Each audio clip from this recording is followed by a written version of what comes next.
Hello दोस्तों, स्वागत है आप सभी का एमआई कंपटीशन के यूट्यूब चैनल पर। आशा करते हैं कि आप सभी लोग बहुत ही अच्छे होंगे और अपनी प्रिपरेशन को बेहतर ढंग से आप सभी लोग करे होंगे। जैसा कि आप लोगों का जो ये हमारे पास यूपी पुलिस एग्जाम के लिए प्रैक्टिस सेट मैथ्स का हम लोग लेकर के चल रहे हैं और वन बाय वन करके सारे प्रैक्टिस सेट को देखते हुए आज हम लोग प्रैक्टिस सेट नंबर 19 तक पहुंचे हैं और बहुत ही शानदार शानदार क्वेश्चन करते हुए और कॉन्सेप्ट को सभी छोटे से अच्छे अच्छे कॉन्सेप्ट लेकर के सभी कॉन्सेप्ट को वन बाय वन करके हम लोग सीखते हुए चल रहे हैं।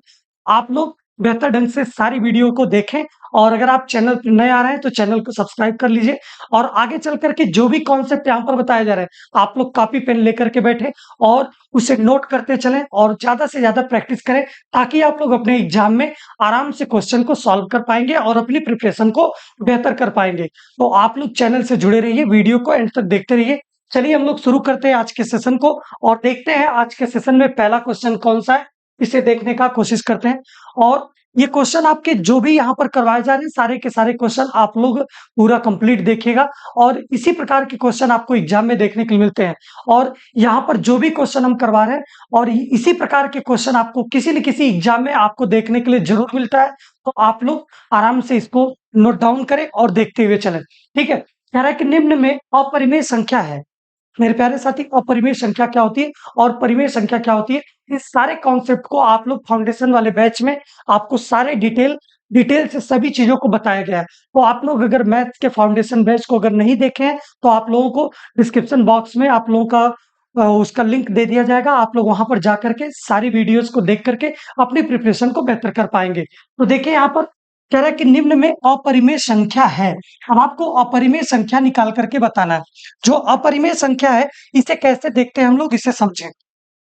सबसे पहले आप ध्यान दीजिए कि जो हमारे पास परिमेय संख्या होती है, परिमेय संख्या क्या होती है इसे इसके बारे में जाने।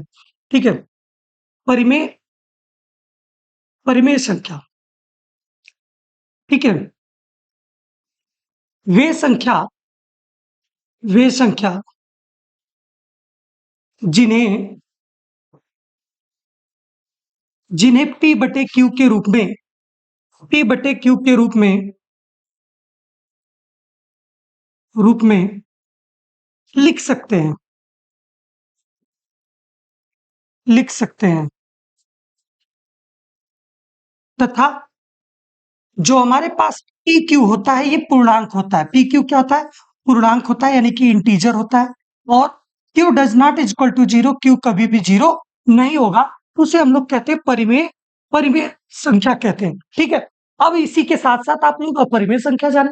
अपरिमेय संख्या वे संख्या है जिसे पी बटे क्यू के रूप में नहीं लिख सकते हैं। ठीक है, अब यहाँ पर देखिएगा जो हमारे पास 22/7, 22/7 लिखा है, ये तो आपके पास परिमेय संख्या है। और यहाँ पर ध्यान से देखें जो हमारे पास √9 लिखा हुआ है, √9 को क्या लिख सकते हैं हम लोग? 3 लिख सकते हैं। ठीक है, और 3/1 लिख सकते हैं, तो ये भी क्या है आपके पास? ये भी आपके पास परिमेय संख्या हो गई। अब बात आती है कि हमारे पास पाई, और पाई जो हमारे पास है, पाई हमारे पास क्या है? ये अपरिमेय संख्या है और यही इस क्वेश्चन का क्या होगा? करेक्ट आंसर होगा। और देखिए ध्यान से समझिए, पाई का जो मान होता है, पाई का मान 22/7 जो होता है, ये लगभग मान होता है, लगभग मान होता है। ठीक है, लगभग लगभग मान है। ठीक है, और इसीलिए हम लोग कहते हैं कि जो हमारे पास 22/7 है ये परिमेय संख्या है और पाई जो है ये क्या है? अपरिमेय संख्या है। तो इस प्रकार से इस क्वेश्चन का करेक्ट आंसर क्या हो जाएगा? ऑप्शन बी हो जाएगा। चलिए हम लोग देखते हैं अगले प्रश्न को, और अगला प्रश्न क्या कहता है इसे ध्यान से समझे। आपको कह रहा है कि जो भिन्न वाला क्वेश्चन आता है इसी प्रकार से आपको देखने के लिए मिलते हैं। आपसे कह रहा है कि -8/7 को -9/7 से भाग देने पर प्राप्त होगा। मेरे प्यारे साथी यहाँ पर देखिए ध्यान से, -8/7, -8/7 में भाग देना किससे? -9/5 से भाग देना आपको। अब देखिए यहाँ पर क्या होता है, जब भाग रहता है तो इसको हम लोग जब गुणा में बदलते हैं तो ये क्या हो जाता है?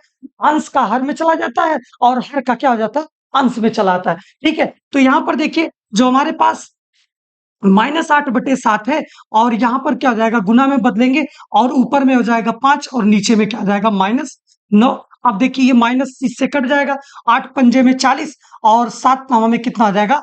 63। यानी कि इस क्वेश्चन का करेक्ट आंसर क्या हो जाएगा? ऑप्शन सी हो जाएगा। ऐसे प्रश्न आपके एग्जाम में देखने के लिए मिलते हैं मेरे प्यारे साथी। तो आप लोग इस टाइप के क्वेश्चन को जरूर प्रैक्टिस करें और सारे क्वेश्चन को वन बाय वन करके आप लोग देखते हुए चलें। अगला प्रश्न क्या कह रहा है, क्वेश्चन नंबर 3, नीचे दी गई संख्याओं में से कौन सी पूर्ण वर्ग संख्या नहीं है? ठीक है, आपको पूर्ण वर्ग संख्या कौन सी नहीं है इसे निकाल करके आपको बताना है। पूर्ण वर्ग संख्या क्या, कौन सी नहीं है, इसे आपको जानना है। ठीक है, अब देखिए ध्यान से समझिएगा कि इसके पहले वाले लेक्चर में आप लोगों को बताए थे कि पूर्ण वर्ग संख्या जब भी आपको निकालना होता है तो वर्ग संख्या का इकाई अंक क्या होता है, ये आपके सारे कॉन्सेप्ट आपको बताया है। तो ध्यान से समझिएगा, अगर हम आपको 1 का स्क्वायर अगर करने के लिए कहते हैं तो आपका इकाई अंक क्या आएगा, 1 आएगा। जो हमारे पास संख्या का यहाँ पर वर्ग आ रहा है उसकी बात की जा रही है। ये हमारे पास सबका सब क्या दिया हुआ है, किसी संख्या का वर्ग दिया हुआ है। किसी संख्या का जब वर्ग दिया हुआ है तो इसी को हमको जानना होगा।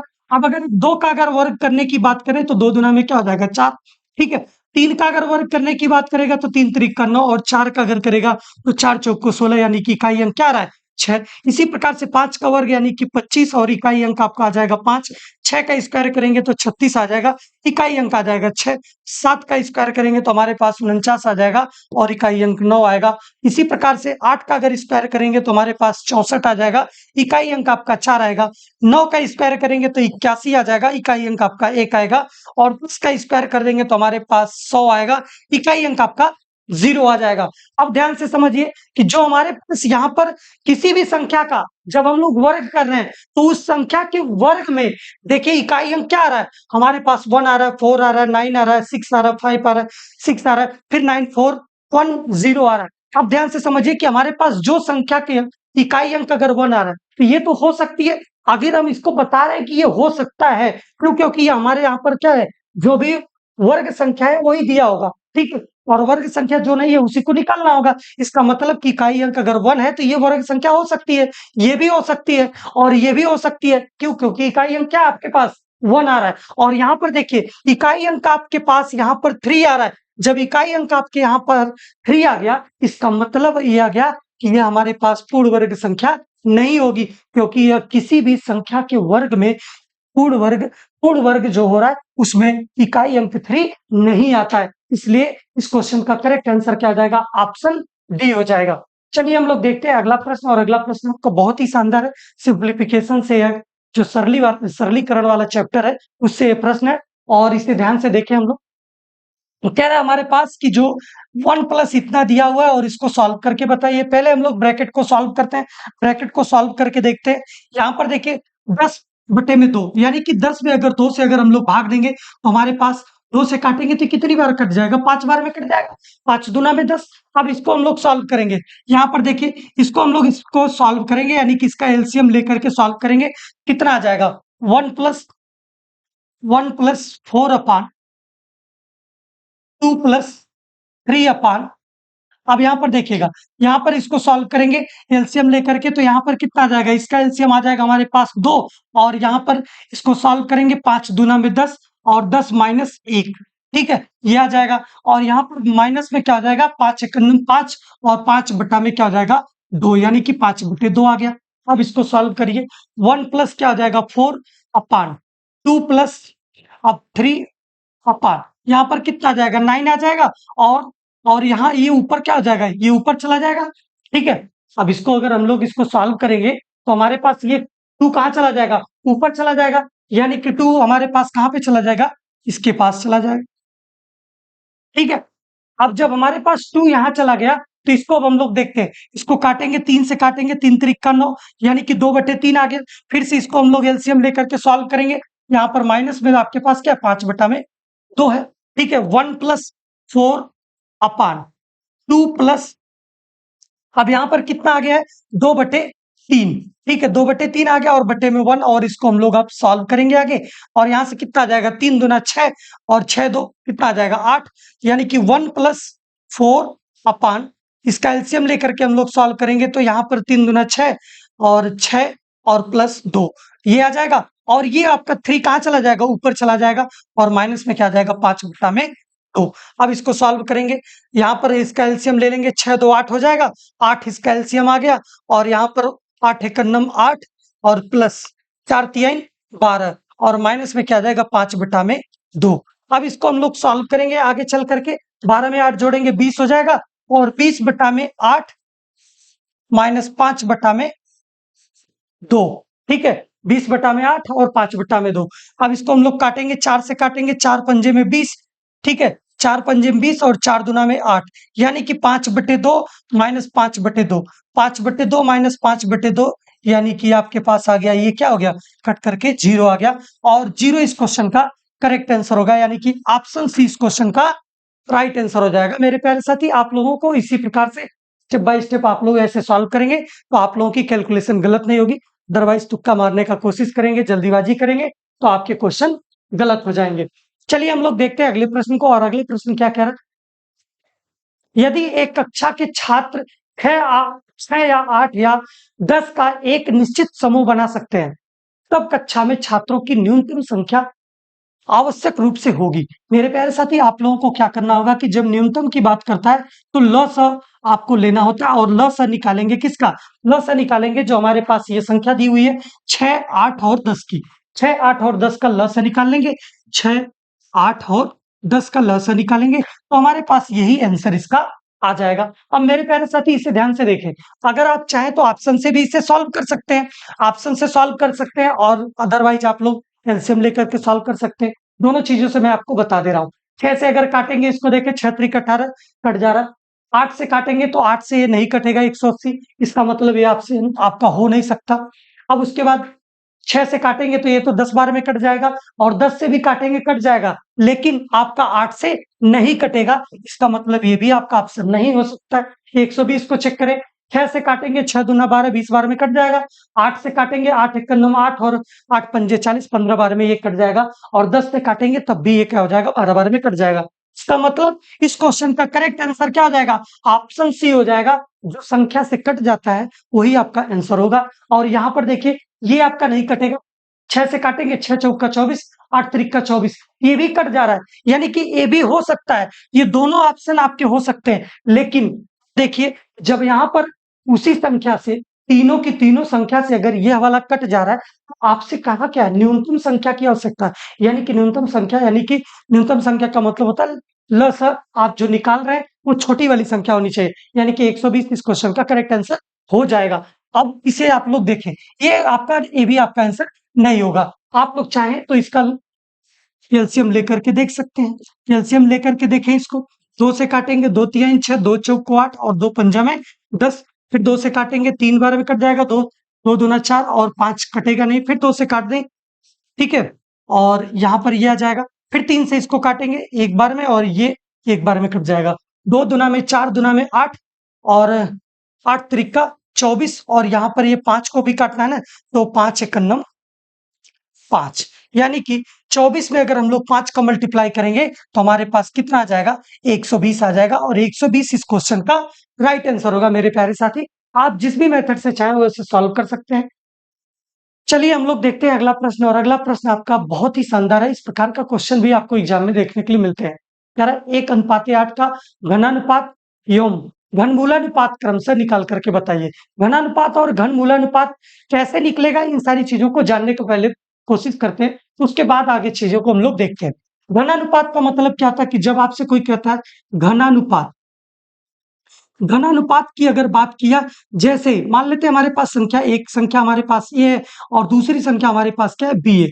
जब दो संख्या हमारे पास है ए और बी, यानी कि ए और बी हमारे पास जब दो संख्या मिल गई तो हमारे पास इसका घन अनुपात निकालने की बात करेगा, यानी कि ए का क्यूब और अनुपात बी का क्यूब। ठीक है, इस प्रकार से हमारे पास ये घनानुपात निकल गया। अब घन मूलानुपात की बात करता है, तो घन मूलानुपात में क्या होता है, घन मूलानुपात, घन मूलानुपात में क्या होता है इसे देखिए ध्यान से, यानी कि हमारे पास यहाँ पर क्यूब रूट आ जाएगा, क्यूब रूट ए अनुपात क्यूब रूट बी, यानी कि हमारे पास ये आ जाएगा घनानुपात, घन मूलानुपात की बात हो गई, यानी कि घन मूलानुपात हम लोग इस प्रकार से निकाल लेंगे। अब हमारे पास ध्यान से समझे, हमारे पास जो कहा है इसे देखें, 1 और 8 की बात करा है, 1 और 8 की जब बात किया, इसका मतलब कि घनानुपात अगर निकालने की बात आएगी, एक का अगर क्या करेंगे घन, और बी का हमारे पास क्या है 8 है, 8 का क्यूब कर देंगे। ठीक है, 1 का क्यूब करेंगे 1 आ जाएगा, और 8 का क्यूब करेंगे 8 8 64, और 64 में 8 का मल्टीप्लाई करेंगे तो कितना आ जाएगा, 512 आ जाएगा। ठीक है, 512 आ गया, ये तो हमारे पास घन अनुपात आ गया। अब इसके बाद घन मूलानुपात क्या आएगा, यानी कि 1 का हमारे पास क्यूब रूट निकालेंगे और अनुपात इसी प्रकार से 8 का हम लोग क्यूब रूट निकालेंगे, यानी कि 1 रेशियो क्या आ जाएगा, 8 का क्यूब रूट निकालेंगे तो हमारे पास 2 आ जाएगा। ऑप्शन ढूंढ लीजिए, 1:512 और 1:2। इस क्वेश्चन का क्या आ जाएगा मेरे प्यारे साथी, करेक्ट आंसर ऑप्शन सी हो जाएगा। ऐसे प्रश्न आपको एग्जाम में देखने के लिए मिलते हैं। ठीक है, तो चलिए हम लोग देखते हैं अगला प्रश्न, और अगला प्रश्न क्या कह रहा है इसे ध्यान से समझें। अगला प्रश्न आपका कह रहा है कि ए, बी और सी ने एक कार को 4,160 रुपए में किराए पर लिया है। ए ने 7 घंटे के लिए यूज किया और बी ने 8 घंटे के लिए, सी ने 11 घंटे के लिए उपयोग किया। तो ए को कितने किराया देना पड़ेगा मेरे प्यारे साथी, तो 7 घंटे के लिए यूज किया, 8 घंटे के लिए बी यूज किया, सी 11 घंटे के लिए यूज किया। तो टोटल यूज कितना हुआ, टोटल यूज हमारे पास हुआ 7 घंटा प्लस 11 घंटा प्लस 8 घंटा पहले है ना, बी वाला आ गया, प्लस 11 घंटा। अब ये तो हमारे पास यूज किया गया। आपसे पूछा ए को कितना किराया देना पड़ेगा, ये यूज कितना किया है, इस पूरे घंटे में से यूज कितना किया है, 7 घंटे यूज किया है, और देना कितना होगा उसको, इस पूरा जो उसने किराया में लिया था, इस पूरे किराया का उसको उतना रुपया देना पड़ेगा, यानी कि 4,160 रुपए का, 4,160 रुपए का उसको चुकता करना पड़ेगा। ए को कितना किराया देना पड़ेगा, एक ए द्वारा दिया गया किराया, ए द्वारा दिया गया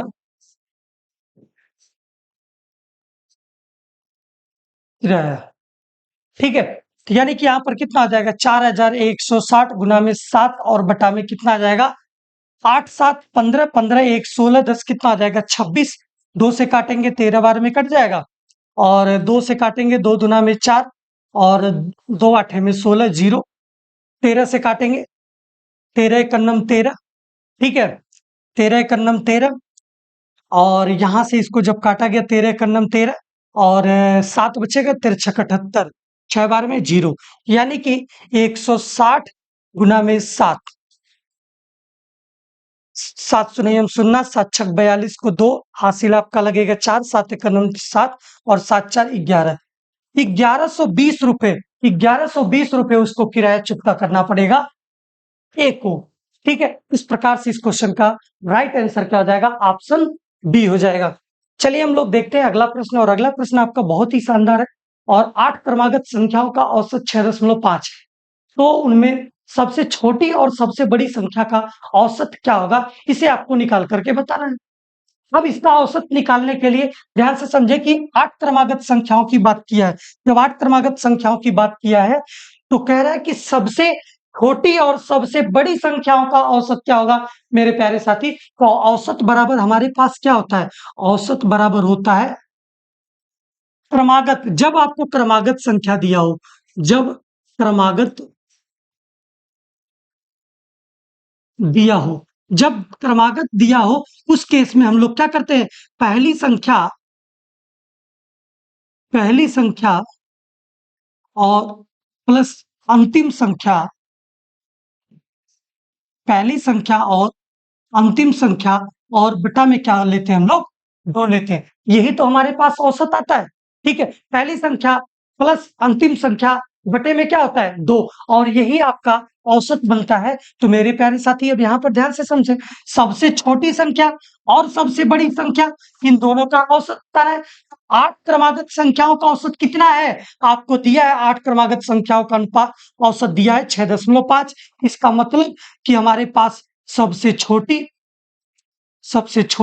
यानी कि पहली संख्या थी सबसे छोटी हो गई, और प्लस अंतिम संख्या जो थी सबसे बड़ी संख्या हो गई, यानी कि बड़ी संख्या, छोटी संख्या प्लस बड़ी संख्या बटा में 2, यानी कि हमारे पास अभी भी औसत क्या है, 6.5 ही है। यानी कि इस क्वेश्चन का करेक्ट आंसर क्या हो जाएगा, ऑप्शन डी हो जाएगा। इस प्रकार के आप लोग क्वेश्चन को ऐसे ही सॉल्व करिएगा, ताकि आप लोग इस प्रकार से सॉल्व करेंगे तो आपके क्वेश्चन आराम से सॉल्व हो जाएंगे, और आप लोगों को कोई प्रॉब्लम नहीं होगी। अदरवाइज आप लोग अगर चाहेंगे तो इसे ऑप्शन के द्वारा आप लोग, अदरवाइज आप लोग चाहेंगे तो इसे दूसरे मेथड से भी 8 क्रमागत संख्याओं को लिखेगा, x कामा x+1 x+2 x+3 x+4 x+5 x+6 x+7 रख करके वहां से उसका x का वैल्यू निकालिएगा, आपको औसत दिया है।